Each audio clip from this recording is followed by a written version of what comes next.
head office, just a little way down from where I'm standing right now, was barely open for 20 minutes when they had to turn away almost 100 people who had, many of whom have been queuing since before dawn to get assistance, most of them oblivious that there was actually a strike underway.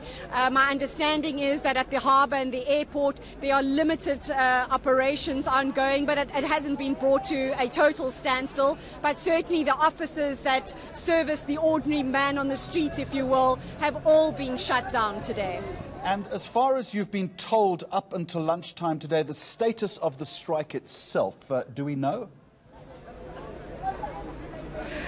Jeremy, the union bosses who are on the ground here, they say that they're digging in their heels. Nothing has changed. The crowd behind me are about to disperse for the day, but they say they'll be back here tomorrow. And the ball, they say, is firmly in Sars' court. Nahawu says they're not going to be making any approaches towards the revenue collector, and it will be up to them to put forward a better offer on the table. But until such time, they won't be engaging with SARS at all. And Lindsay, finally, the Revenue Service also has a new boss, Edward Kisvetter, who takes over as the Commissioner.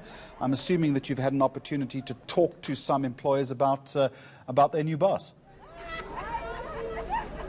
They're saying they don't want to prejudge him, they don't want to second guess him at this time, but he comes to the service. He should know that morale is at an all-time low. They are extremely unhappy with current management and the way their working conditions have been changed, and that's why they're out here on the street. So they are saying his first order of business, they would like to see him engage with staff members here, understand their problems, and more importantly reinstate the benefits that they say are being taken away from them unfairly. Walking into the Lion's Den, that's Lindsay Dentlinger in Cape Town. Now let me take you to Port Elizabeth.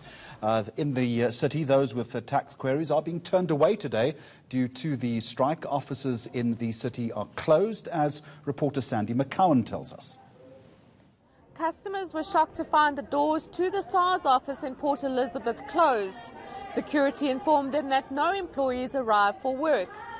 It's claimed that those who are not striking were threatened into staying away. It's not the truth, Sandy, that we're having a peaceful strike as Nehawu, and the purpose of the strike is obviously to address our demands as the employees of SARS. Many people are worried about the looming deadline to file returns before the end of the financial year. All the way from Port Elizabeth, just come here to fix my things. But the strike is on. What can I do? I need a form very urgently because that's what a broker needs, because I'm actually going off from work. And I just need one form, and they gave me the wrong form before. Nahawu members marched from the City Hall to the SARS offices. They spent the rest of the day protesting for an 11.4% salary increase. We further understand the damage that can be done by any strike action to the fiscus of this country. SARS has encouraged customers to use their online services until the strike is over.